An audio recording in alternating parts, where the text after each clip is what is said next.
Star hospital Sukhibhava powered by AgriGold Ayur Sukha multi speciality ayurvedic వైద్యాలయకు తిరిగి స్వాగతం. వీక్షకుల ఆరోగ్య సమస్యలకు నిపుణులైన డాక్టర్లు అందించే సమాధానాల సమాహారం సమస్య సలహా ఇప్పుడు చూద్దాం. చీరాల నుంచి జైలాబ్దిన్ ఇలా రాశారండి. నా వయసు 41 సంవత్సరాలు. ఏడాది నుంచి గొంతు క్యాన్సర్తో బాధపడుతున్నాను. ఇప్పటికీ 30 సార్లు రేడియేషన్ చేయించుకున్నాను. 2 సార్లు కీమోథెరపీ కూడా తీసుకున్నాను. అయినా ప్రయోజనం లేదు. ఆహారం కోసం ట్యూబ్ పెట్టారు. ఇన్ఫెక్షన్ సోకడంతో దాన్ని తొలగించారు. ప్రస్తుతం దగ్గు కఫం ఎక్కువగా ఉన్నాయి. దయచేసి నా సమస్యలకి పరిష్కారం చెప్పండి అంటూ అడుగుతున్నారు. జైలాబ్దీన్ గారు, అన్ఫార్చునేట్, మీకు జబ్బు మళ్ళీ తిరగబడము, అది పూర్తిగా నయం కాకపోవడము, మీరు తినే ఆహారం నోటి నుంచి తీసుకోలేకపోవడము, దాని కొరకని వాళ్ళు ఒక ట్యూబ్ మీకు ఫీడింగ్ కొరకు ట్యూబ్ ఏర్పాటు చేశారు.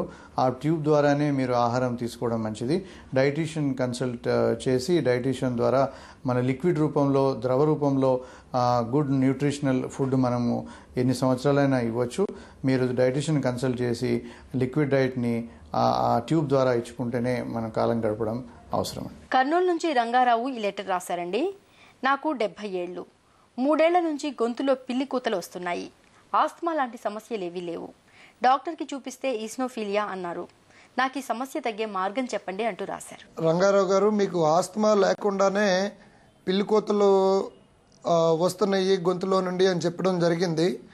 కానీ వీజ్ లేదా పిల్లి కూతలు అని తెలుగులో అంటారు. ఇది ఆస్తమా లక్షణం. ఒకవేళ ముందు ఛాతీ డాక్టర్ని చూపించుకుని ఛాతీలో ఆస్తమా లాంటి వ్యాధులు ఏమీ లేవు అని ముందు నిర్ధారణ పరుచుకున్న తర్వాత అప్పుడు ఒకసారి మీరు దగ్గరలో ఉన్న చెవి ముక్కు గొంతు డాక్టర్ని సంప్రదించి మీ గొంతు లోపల స్వరపేటికకు సంబంధించిన ఈ స్వరతంత్రులు కదలిక సరిగ్గా ఉన్నదా లేదా, అలాగే కొంతమందికి ఈ ఉవుల అంటే కొండనాలిక అని అంటాం, ఈ కొండనాలిక బాగా పొడుగ్గా సాగి ఉన్నట్టు, ఎలర్జీ వలన కానీ వేరే ఇన్ఫెక్షన్స్ వలన కానీ బాగా పొడుగ్గా సాగినా కూడా ఈ గొంతులోంచి గురుగురు శబ్దాలు వస్తాయి. అలాగే ముక్కు వెనక భాగంలో ఏదన్నా మాస్ కానీ లేదా ట్యూమర్స్ లాంటివి కానీ అడ్డుపడ్డప్పుడు కూడా గొంతులో నుంచి శబ్దాలు రావడం జరుగుతుంది.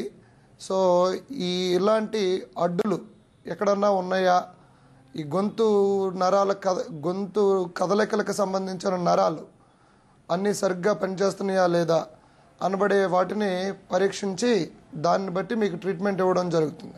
ఇక ఈరోజు కార్యక్రమాన్ని ముగించబోయే ముందు స్టార్ హాస్పిటల్ సమర్పించు ఓ చిన్ని చిట్కా మీకోసం. చలికాలంలో పిల్లల చర్మం పొడి బారకుండా ఉండేందుకు స్నానం చేసే నీటిలో కొన్ని చుక్కల కొబ్బరి నూనెను కలపండి. లేత చర్మం పొడి బారకుండా మృదువుగా ఉంటుంది.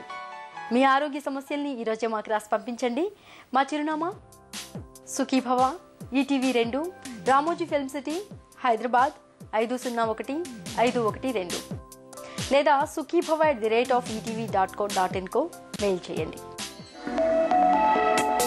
మీ ఆరోగ్య సంజీవిని సుఖీభవ కార్యక్రమాన్ని ఇప్పుడు www.youtube.com/etv2india లింక్ ద్వారా వీక్షించండి.